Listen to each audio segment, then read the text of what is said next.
ಶ್ರೀರಸ್ತು ಶುಭಮಸ್ತು serial ತಂದೆ ಮಗಳು ಸೇರಿ ಆಡಿದ ನಾಟಕ. ತಾಯಿ ಪ್ರೀತಿ ಪಡೆದು ಸಂತೃಪ್ತಳಾದ ಪೂರ್ಣಿಮಾ.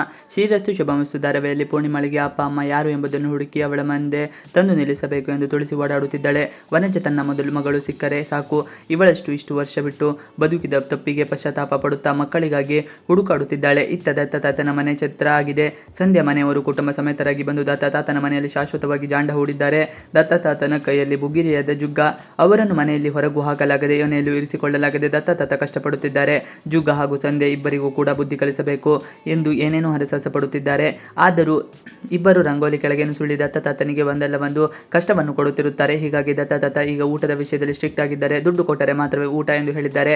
ಸಂಧ್ಯಾ ಹೇಗೋ ಪ್ರಸಾದ್ ದುಡ್ಡಿನಿಂದ ಊಟ ಮಾಡುತ್ತಿದ್ದಾಳೆ. ಆದರೆ ಜುಗ್ಗನಿಗೆ ದುಡ್ಡು ಕಳೆದುಕೊಳ್ಳಲು ಇಷ್ಟವಿಲ್ಲದೆ ದತ್ತ ತಾತ ಹೇಳಿದಂತೆ ಕೇಳುತ್ತಿದ್ದಾನೆ. ದತ್ತ ತಾತನ ಸೇವೆ ಮಾಡುತ್ತಾ ಬಿಟ್ಟು ಊಟ ಗಿಟ್ಟಿಸಿಕೊಂಡು ಯತ್ನಿಸುತ್ತಿದ್ದಾನೆ. ಹೀಗಾಗಿ ಸುಳ್ಳು ಕತೆ ಕಟ್ಟಿದ ಜನಾರ್ದನ್. ಇನ್ನು ಜನಾರ್ದನಿಗೆ ಈಗ ತನ್ನ ಆಸ್ತಿಯನ್ನು ಉಳಿಸಿಕೊಳ್ಳುವ ಸವಕದಲ್ಲಿದ್ದಾನೆ. ಇದಕ್ಕಾಗಿ ಏನೇ ಪ್ಲಾನ್ ಮಾಡಿದರೂ ಆಗುತ್ತಿಲ್ಲ. ಹಾಗಾಗಿ ಪೂರ್ಣಿಮಾಳನ್ನೇ ತನ್ನ ಮಗಳು ಎಂದು ಒಪ್ಪಿಕೊಳ್ಳಲು ಮುಂದಾಗಿದ್ದಾನೆ.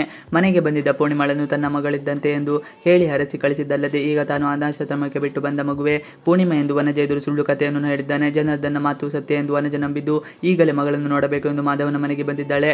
ಸತ್ಯ ಒಪ್ಪಿಕೊಳ್ಳಲಾಗದೆ ಒದ್ದಾಡಿದ ಪೂರ್ಣಿ. ಮಾಧವನ ಮನೆಗೆ ಬಂದ ಜನಾರ್ದನ್. ರಾಮಚಂದ್ರ ಆಚಾರ್ಯರ ಬಳಿ ನನ್ನ ಮಗಳನ್ನು ಬಿಟ್ಟು ಬಂದೆ, ಮನಸ್ಸದು ಒಪ್ಪದೆ ಮತ್ತೆ ಆ ಮಗುವನ್ನು ಅನಾಥಾಶ್ರಮಕ್ಕೆ ಬಿಟ್ಟು ಬಂದೆ. ಅನಿಷ್ಟ ಎಂದು ನಾನು ತಪ್ಪು ತಿಳಿದುಕೊಂಡಿದ್ದೆ. ಆದರೆ ಈಗ ನನಗೆ ಬುದ್ಧಿ ಬಂದಿದ್ದು ನನ್ನ ಮಗಳನ್ನು ಹುಡುಕಿಕೊಂಡು ಹೋಗಿದ್ದಕ್ಕೆ ಅವಳು ನಿಮ್ಮ ಮನೆ ಸೊಸೆಯಾಗಿದ್ದಾಳೆ ಎಂಬುದು ತಿಳಿದು ಬಂತು. ಇದರಿಂದ ತುಂಬಾ ಸಂತೋಷವಾಯಿತು ಎಂದು ಹೇಳುತ್ತಾನೆ. ಆದರೆ ಜನಾರ್ದನ್ನ ಮಾತನ್ನು ಯಾರಿಂದು ನಂಬಲು ಆಗುವುದಿಲ್ಲ. ಪೂರ್ಣಿಮಾ ಅಂತೂ ಸತ್ಯ ಕೇಳಿ ಒದ್ದಾಡುತ್ತಿದ್ದಾಳೆ. ಅಪ್ಪ ಮಗಳ ಪ್ಲಾನ್ ಸಕ್ಸಸ್ ಆಯ್ತಾ? ತನಗೆ ತಂದೆ ತಾಯಿ ಸಿಕ್ಕರು ಎಂದು ಖುಷಿ ಪಡಬೇಡಕ್ಕೆ ಇಲ್ಲ, ಇದೆಲ್ಲ ನಿಜ ಎಂದು ನಂಬಬೇಕೆ? ನಾನು ಈಗ ಏನು ಮಾಡಲಿ ಎಂದು ಖುಷಿ ದುಃಖ ಎರಡರ ಮಧ್ಯದಲ್ಲಿ ಒದ್ದಾಡಿದ್ದಾಳೆ. ಜನಾರ್ದನ್ನ ಮಾಡಿದ್ದೆಲ್ಲವೂ ನಾಟಕ ಎಂದು ತಿಳಿದಿರುವ ದೀಪಿಕಾ ಮೂಕಳಾಗಿ ನೋಡುತ್ತಿದ್ದಾಳೆ. ತನ್ನ ಆಸ್ತಿಯನ್ನು ಉಳಿಸಿಕೊಳ್ಳಲು ತಂದೆ ಮಗಳು ಸೇರಿ ನಾಟಕ ಮಾಡಿದ್ದು ಈ ಸತ್ಯ ಯಾವಾಗ ಹೊರಗೆ ಬರುತ್ತದೋ ಗೊತ್ತಿಲ್ಲ. ಆದರೆ ಪೂರ್ಣಿಮಾಳಿಗಂತೂ ತಾಯಿ ಪ್ರೀತಿ ಸಿಕ್ಕಿದೆ. ಇನ್ನು ಪೂರ್ಣಿಮಾ ಹುಟ್ಟಿನ ಸತ್ಯ ಇದೇನಾ ಅಥವಾ ಕಥೆಯಲ್ಲಿ ಇನ್ನೂ ಟ್ವಿಸ್ಟ್ ಇದೆ ಎಂಬುದು ಕಾದು ನೋಡಬೇಕು. ಶ್ರೀರಸ್ತು ಶುಭಮಸ್ತು ಸೀರಿಯಲ್. ಜನಾರ್ದನ್ ಮಗಳವಾಗಿದ್ದಾಗ ಪೂರ್ಣಿಮಾ ಏನಿದು ಮಾಸ್ಟರ್ ಪ್ಲಾನ್? ಮಾಧವನ ಮನೆಯಲ್ಲಿ ಅವಿನಾಶ್ ತುಳಸಿಯನ್ನು ಸರ್ಪ್ರೈಸ್ ಆಗಿ ಕರೆದು ಅಮ್ಮಂದಿರ ದಿನಾಚರಣೆಯನ್ನು ಆಚರಣೆ ಮಾಡುತ್ತಾನೆ. ಹಾಗೆ ಅವಿನಾಶ್ ಕೇಕ್ ಕಟ್ ಮಾಡಿಸುತ್ತಾನೆ. ತುಳಸಿಗೆ ಅವಿ ವಿಶ್ ಮಾಡಿದ್ದನ್ನು ನೋಡಿ ಬಹಳ ಖುಷಿಯಾಗುತ್ತದೆ. ಅವಿಗೆ ತುಳಸಿ ಅಂದರೆ ಅದೇನೋ ಬಹಳ ಪ್ರೀತಿ. ತುಳಸಿ ಜೊತೆ ಅದೇನೋ ಉತ್ತಮ ಸಂಬಂಧವನ್ನು ಇಟ್ಟುಕೊಂಡಿದ್ದಾನೆ. ಇದರಿಂದಾಗಿ ಮಾಧವನ್ ಜೊತೆಗೆ ಇದ್ದ ಕೊಂಚ ಮನಸ್ತಾಪ ಕಡಿಮೆಯಾಗಿದೆ. ಇನ್ನು ತುಳಸಿಗೆ ಅವಿನಾಶ್ ಒಂದು ಗಿಫ್ಟ್ ಕೊಡುತ್ತಾನೆ. ಆ ಗಿಫ್ಟ್ ಓಪನ್ ಮಾಡಿ ನೋಡಿದಾಗ ತುಳಸಿಗೆ ಶಾಕ್ ಆಗುತ್ತದೆ. ಅದರಲ್ಲಿ ಗೋಲ್ಡ್ ಚೈನ್ ಇರುತ್ತದೆ. ಇದನ್ನು ನೋಡಿದ ತುಳಸಿ ಈ ಚೈನ್ ಬಹಳ ಚೆನ್ನಾಗಿದೆ, ಇದೆಲ್ಲ ಯಾಕೆ ತರಲು ಹೋದೆ ಎಂದಾಗ ಅವಿನಾಶ್ ಮಾತ್ರ ನಿಮಗಿಂತ ಇದ್ಯಾವುದು ದೊಡ್ಡದಲ್ಲ ಅಮ್ಮ ಅನ್ನುವ ರೀತಿಯಲ್ಲಿ ಮಾತನಾಡುತ್ತಾನೆ. ಈ ವೇಳೆ ಅಲ್ಲಿಗೆ ಅಮ್ಮನಿಗೆ ವಿಶ್ ಮಾಡಲು ಎಂದು ಸಮರ್ಥ್ ಬರುತ್ತಾನೆ. ಸಮರ್ಥ್ ಅವಿ ಕೊಟ್ಟ ಗಿಫ್ಟ್ ನೋಡಿ ಹಿಂದೆ ಸರಿಯುತ್ತಾನೆ. ಮಗನನ್ನು ನೋಡಿದ ತುಳಸಿ ಸಮರ್ಥ್ ಬಾ ಎಂದು ಕರೆಯುತ್ತಾರೆ. ಆದರೆ ಸಮರ್ಥ್ಗೆ ತನಗೆ ಬೇರೆ ಕೆಲಸ ಇದೆ ಎಂದು ಅಲ್ಲಿಂದ ಹೊರಟು ಹೋಗುತ್ತಾನೆ. ತುಳಸಿಗೆ ಅದು ನೋವು ಆಗುತ್ತದೆ. ಅವಿ ತುಳಸಿಗೆ ಧೈರ್ಯ ಹೇಳುತ್ತಾನೆ. ತುಳಸಿ ಮಗನ ಹಿಂದೆಯೇ ಹೋಗುತ್ತಾಳೆ.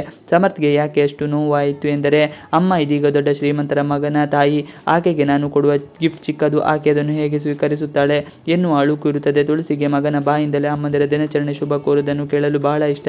ಆದರೆ ಅದನ್ನು ಕೇಳಿಸಲು ಅವಿ ಹಾಗೂ ಮಾಧವ ಬಹಳ ಕಷ್ಟಪಡುತ್ತಿರುತ್ತಾರೆ.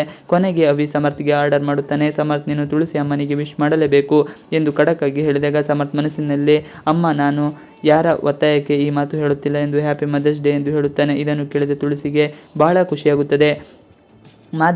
ಮಾಧವನ ಮನೆಯವರಿಗೆ ಶಾಕ್. ಆತನಿಗೆ ತನ್ನ ಆಸ್ತಿಯಲ್ಲಿ ಅನಾಥಾಶ್ರಮಕ್ಕೆ ಹೋಗುತ್ತದೆ ಎನ್ನುವುದೇ ಬಹಳ ದೊಡ್ಡ ಭಯ. ಜನಾರ್ದನ್ಗೆ ಬಹಳ ಪಾಪದ ಹುಡುಗಿಯ ದಾಳ ಮಾಡಿಸಿಕೊಂಡರೆ ಆಸ್ತಿಯಲ್ಲೆಲ್ಲ ನನ್ನ ಪಾಲು ಮಾಡಿಕೊಳ್ಳಬಹುದು ಎಂದು ಅಂದುಕೊಂಡಿದ್ದಾನೆ. ಅದೇ ರೀತಿ ಮಾಡ್ತಾನೆ ಕೂಡ. ಜನಾರ್ದನ್ ಹಾಗೂ ವನಜ ದಂಪತಿಗಳು ಬಹಳ ಪ್ರೀತಿಯಿಂದ ಮನೆ ಮಂದಿಗೆ ಸ್ವಾಗತ ಮಾಡುತ್ತಾರೆ. ದೀಪಿಕಾಗೆ ಈ ಪ್ಲಾನ್ ಮೊದಲು ತಿಳಿದುದರಿಂದ ಆಕೆ ಫುಲ್ ಸೈಲೆಂಟ್ ಆಗಿ ಇರುತ್ತಾಳೆ. ಹೇಗಾದ್ರೂ ಮಾಡಿ ಆಸ್ತಿಯನ್ನು ಅಪ್ಪನ ಕೈ ಸೇರಲಿ ಎಂದುಕೊಳ್ಳುತ್ತಾಳೆ. ಇದಕ್ಕೆ ಪೂರ್ಣಿಮಾ ಬಲಿಪಶು ಆಗುವುದು ಎನ್ನುವುದೇ ಅವಳ ಬಯಕೆ. ಅಪ್ಪನ ಮಾತಿಗೆ ನಕ್ಕಿದ್ದೇಕೆ ದೀಪಿಕಾ. ಇನ್ನು ಜನಾರ್ದನ್ ಪೂರ್ಣಿಮಾಳನ್ನು ಕರೆಯುತ್ತಾನೆ. ಆಕೆಯನ್ನು ನೋಡಿದ ಜನಾರ್ದನ್ ನನ್ನ ದೊಡ್ಡ ಮಗಳನ್ನು ನಾನು 25 ವರ್ಷ ಹಿಂದೆ ಒಂದು ದೇವಾಲಯದಲ್ಲಿ ಬಿಟ್ಟು ಹೋಗಿದ್ದೆವು. ಆಕೆ ಬೇರೆಯವರು ಅಲ್ಲ, ಅದು ನೀನೇ ಪೂರ್ಣಿಮಾ, ನೀನೇ ನನ್ನ ದೊಡ್ಡ ಮಗಳು ಎಂದು ಹೇಳಿದಾಗ ಪೂರ್ಣಿಮಾಗೆ ಶಾಕ್ ಆಗುತ್ತದೆ. ಮಾಧವ ಬೇರೆಗಾಗಿ ಬಿಡುತ್ತಾನೆ. ಇದೇನಿದು ಇಷ್ಟು ದಿನ ತಿಳಿಯದೇ ಇರುವ ಸತ್ಯ ಇದೀಗ ಒಂದೊಂದಾಗಿ ಬೆಳಕಿ ಬರ್ತಿದೆ ಅಲ್ವಾ ಎಂದು ಮಾಧವನ ಮನದಲ್ಲಿ ಯೋಚನೆ ಆಗುತ್ತದೆ. ಜನಾರ್ದನ್ ಮಾತಿಗೆ ಮೌನಿ ಆದ ಪೂರ್ಣಿಮಾ. ಏನು ಹೇಳುತ್ತಿದ್ದೀರಿ ಜನಾರ್ದನ್, ಅದು ಹೇಗೆ ಪೂರ್ಣಿಮಾ ನಿನ್ನ ಮಗಳಲು ಸಾಧ್ಯ ಎಂದು ಮಾಧವ ಕೇಳಿದಾಗ ಜನಾರ್ದನ್ ಪೂರ್ಣಿಮಾ ನನ್ನ ಮಗಳೇ, ಮಾಧವ ಅವರೇ ಎಂದು ಹೇಳುತ್ತಾನೆ. ಇದನ್ನು ಕೇಳಿದ ಪೂರ್ಣಿಮಾ ಹಾಗೂ ಮನೆ ಮಂದಿ ಬಹಳ ಶಾಕ್ ಆಗಿದ್ದಾರೆ. ಇದು ಹೇಗೆ ಸಾಧ್ಯ ಎನ್ನುವ ಮನಸ್ಥಿತಿ ಎಲ್ಲರಲ್ಲೂ ಮೂಡಿದೆ.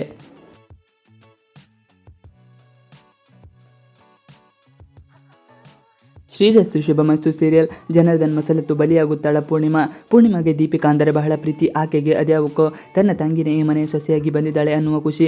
ಆದರೆ ದೀಪಿಕಾಗೆ ಆಕೆಯನ್ನು ಕಂಡರೆ ಆಗುವುದಿಲ್ಲ. ಬೀದಿಲಿ ಹೋಗುವ ಅನಾಥೆ ಮನೆಗೆ ಸೊಸೆಯಾಗಿ ಬಂದಿದ್ದಾಳೆ ಎನ್ನುವ ಭಾವನೆ ಇದೆ. ಇದೀಗ ಜನಾರ್ದನ್ ಆಸೆಗಾಗಿ ತನ್ನ ಸ್ವಾರ್ಥಕ್ಕಾಗಿ ಪೂರ್ಣಿಮಾಳನ್ನು ಬಳಸಿಕೊಳ್ಳುತ್ತಿದ್ದಾಳೆ. ಅವಿನಾಶ್ ಹಾಗೂ ಪೂರ್ಣಿಮಾ ಜನಾರ್ದನ್ ಮನೆಗೆ ಬಂದಾಗ ಖುಷಿಯಿಂದ ವನಜ ಮನೆಗೆ ಒಳೆಯ ಬನ್ನಿ ಎಂದು ಹೇಳುತ್ತಾಳೆ. ಹಾಗೆಯೇ ವನಜ ದೀಪಿಕಾ ಹಾಗೂ ಅಭಿಯನ್ನು ಹೊಸಿಲಲ್ಲಿ ನಿಲ್ಲಿಸಿ ಆರತಿ ಎತ್ತಿ ಮನೆಗೆ ಕರೆದುಕೊಂಡು ಬಿಡಲೇಬೇಕು ಅನ್ನುತ್ತಾಳೆ. ದೀಪಿಕಾ ಹಾಗೂ ಅಭಿಗೆ ಆರತಿಯನ್ನು ಎತ್ತುತ್ತಾಳೆ. ಇನ್ನು ಪೂರ್ಣಿಮಾ ಅಭಿಯನ್ನು ಚೆನ್ನಾಗಿ ನೋಡಿಕೊಳ್ಳುತ್ತಿರುವುದನ್ನು ನೋಡಿದ ದೀಪಿಕಾಗೆ ಏನು ಮಾಡಬೇಕು ಎಂದು ದಿಕ್ಕೆ ತೋಚದ ಹಾಗೆ ಆಗುತ್ತದೆ. ಹಾಗೆಯೇ ದೀಪಿಕಾ ತನ್ನ ತಂದೆಯ ಬಳಿ ಕೂಡ ಕಠೋರವಾಗಿ ಮಾತನಾಡುತ್ತಾಳೆ. ಇದನ್ನು ನೋಡಿದ ಜನಾರ್ದನ್ ಮಗಳಿಗೆ ಏನು ಹೇಳಬೇಕು ಎಂದು ತಿಳಿಯುತ್ತದೆ. ನನಗೆ ಯಾಕೆ ಈ ಮನೆಯಲ್ಲಿ ಇಷ್ಟೊಂದು ಫಾರ್ಮಾಲಿಟೀಸ್, ನನಗೆ ಹೇಗೆ ಇರಬೇಕು ಎಂದು ಗೊತ್ತು ಎಂದು ಹೇಳಿರುತ್ತಾಳೆ. ಆ ಕೂಡಲೇ ಜನಾರ್ದನನ್ನು ಮಾತನಾಡುವುದಿಲ್ಲ. ದೀಪಿಕಾಳನ್ನು ನಾನು ಬಹಳ ಮುದ್ದಾಗಿ ಬೆಳೆಸಿದ್ದೇನೆ. ಆಕೆಗೆ ಸರಿ ತಪ್ಪು ಯಾವುದು ಗೊತ್ತಾಗಿರುವುದಿಲ್ಲ. ನೀನೇ ಆಕೆಗೆ ತಿಳಿ ಹೇಳಬೇಕಮ್ಮ ಪೂರ್ಣಿಮಾ ಎಂದು ಜನಾರ್ದನ್ ಹೇಳುತ್ತಾರೆ. ಇದರಿಂದ ದೀಪಿಕಾಗೆ ಮತ್ತಷ್ಟು ಕೋಪ ಬರುತ್ತದೆ. ದೀಪಿಕಾ ಮಾತಿಗೆ ಜನಾರ್ದನ್ ಬ್ರೇಕ್ ಆದಾದ ಬಳಿಕ ಜನಾರ್ದನ್ ಮೆತ್ತಗೆ ದೀಪಿಕಾಳನ್ನು ಒಳಗೆ ಕರೆದುಕೊಂಡು ಬಂದು ಹೇಳುತ್ತಾನೆ. ದೀಪಿಕಾ, ಈ ಮನೆಯ ಆಸ್ತಿಯನ್ನು ನಿಮ್ಮ ತಾತ ನಿಮ್ಮ ಅಕ್ಕನಿಗೆ ಹೆಸರಿಗೆ ಮಾಡಿದ್ದಾರೆ. ನಿಮ್ಮ ಅಕ್ಕನಿಗೆ 25 ವರ್ಷ ಆದ ಬಳಿಕ ಆಸ್ತಿ ಕೈಗೆ ಸೇರುತ್ತದೆ. ಒಂದು ವೇಳೆ ಆಕೆ ತೆಗೆದುಕೊಂಡಿಲ್ಲ ಎಂದಾದರೆ ಅದು ಅನಾಥಾಶ್ರಮಕ್ಕೆ ಸೇರುತ್ತದೆ. ಅದಕ್ಕೆ ನಾನು ಪೂರ್ಣಿಮಾ ನಿನ್ನ ಅಕ್ಕ ಎಂದು ತೋರಿಸಬೇಕು ಅಂತ ಇದ್ದೇನೆ. ಆದರೆ ನೀನು ಅದಕ್ಕೆ ಆಸ್ಪದ ಮಾಡಿ ಕೊಡುತ್ತಿಲ್ಲ ಏಕೆ ಎನ್ನುತ್ತಾಳೆ. ದೀಪಿಕಾ ಆಟ ಶುರು. ಬಳಿಕ ದೀಪಿಕಾ, ನನಗೆ ತಿಳಿದಿಲ್ಲ ನೀವು ಈ ರೀತಿ ಅದಕ್ಕಾಗಿ ಅವಳ ಬಳಿ ಮಾತನಾಡಿದಿರಿ ಎಂದು. ನನಗೆ ಈಗ ಅರ್ಥ ಆಗುತ್ತಿದೆ. ಹೇಗಾದರೂ ಮಾಡಿ ಪೂರ್ಣಿಮಾ ಬ್ರೈನ್ ವಾಶ್ ಮಾಡಿ ಆ ಆಸ್ತಿಯನ್ನು ನಮ್ಮದಾಗಿಸಿಕೊಳ್ಳೋಣ. ಆಕೆಯ ಬ್ರೈನ್ ವಾಶ್ ಮಾಡುವ ಕೆಲಸ ನನಗೆ ಬಿಟ್ಟು ಬಿಡಿ ಎಂದು ಹೇಳುತ್ತಾಳೆ. ಆದರೂ ಜನಾರ್ದನ್ ತನ್ನ ಮೊದಲ ಮಗಳನ್ನು ಹೇಗಾದರೂ ಮಾಡಿ ಪಡೆದುಕೊಳ್ಳಬೇಕು ಎನ್ನುವ ಆಸೆ ಆತನಿಗೆ ಇಲ್ಲ. ಆದರೆ ವನಜಗೆ ದೊಡ್ಡ ಮಗಳ ಬಗ್ಗೆ ಬಹಳ ಆಸೆ ಇರುತ್ತದೆ. ಆಸ್ತಿಗಾಗಿ ದಾಲ ಉಳಿಸಿದ ಜನಾರ್ದನ್ ಆಸ್ತಿಯ ಆಸೆಗಾದರೂ ತನ್ನ ಮಗಳನ್ನು ಯಜಮಾನರು ಮನೆಗೆ ಕರೆದುಕೊಂಡು ಬರುತ್ತಾರೆ ಎಂದುಕೊಂಡಿದ್ದೆ. ಆದರೆ ಇದೀಗ ಅದು ಕೂಡ ಸುಳ್ಳಾಗಿದೆ ಎಂದು ಮನದಲ್ಲೇ ವನಜ ನೊಂದುಕೊಂಡು ಇರುತ್ತಾಳೆ. ಇತ್ತ ದೀಪಿಕಾ ಪೂರ್ಣಿಮಾ ಬಳಿ ಬಂದು, ನನ್ನನ್ನು ಕ್ಷಮಿಸಿ ಬಿಡಿ ಅಕ್ಕ, ನಾನು ನಿಮ್ಮ ಬಗ್ಗೆ ತಪ್ಪು ತಿಳಿದುಕೊಂಡು ಬಿಟ್ಟಿದ್ದೇನೆ. ನನಗೆ ನೀವೇ ಅಕ್ಕ, ನಿಮ್ಮನ್ನು ಬಿಟ್ಟರೆ ನನಗೆ ಯಾರಿದ್ದಾರೆ? ದುಡುಕಿನಿಂದ ನಿಮ್ಮ ಜೊತೆ ಮಾತನಾಡಿದ್ದೇನೆ, ನನ್ನನ್ನು ಕ್ಷಮಿಸಿ ಎಂದು ಪೂರ್ಣಿಮಾ ಬಳಿ ಕ್ಷಮೆ ಕೇಳುತ್ತಾಳೆ. ದೀಪಿಕಾಳನ್ನು ನೋಡಿದ ಅವಿಗೆ ಬಹಳ ಸಂತಸ ಆಗುತ್ತದೆ. ಆಕೆ ಬದಲಾಗಿದ್ದಾಳೆ ಎನ್ನುವ ಸಂತಸವೂ ಮನೆ ಮಾಡಿದೆ. ಇವಿಷ್ಟು ಇವತ್ತಿನ ವಿಡಿಯೋ. ಈ ವಿಡಿಯೋ ಇಷ್ಟ ಆದರೆ ಪ್ಲೀಸ್ ಲೈಕ್ ಶೇರ್ ಸಬ್ಸ್ಕ್ರೈಬ್ ಮಾಡಿ. ನೀವು ನಮ್ಮ ಯೂಟ್ಯೂಬ್ ಚಾನಲ್ಗೆ ಸಬ್ಸ್ಕ್ರೈಬ್ ಆಗಿಲ್ಲ ಅಂದರೆ ಬೇಗ ಸಬ್ಸ್ಕ್ರೈಬ್ ಮಾಡ್ಕೊಳ್ಳಿ. ನಾವು ಹಾಕುವಂತ ಎಲ್ಲ ವಿಡಿಯೋಗಳು ನೋಟಿಫಿಕೇಶನ್ ಮುಖಾಂತರ ದೊರೆಯುತ್ತದೆ. Thanks for watching video. Please like share subscribe our channel for more videos.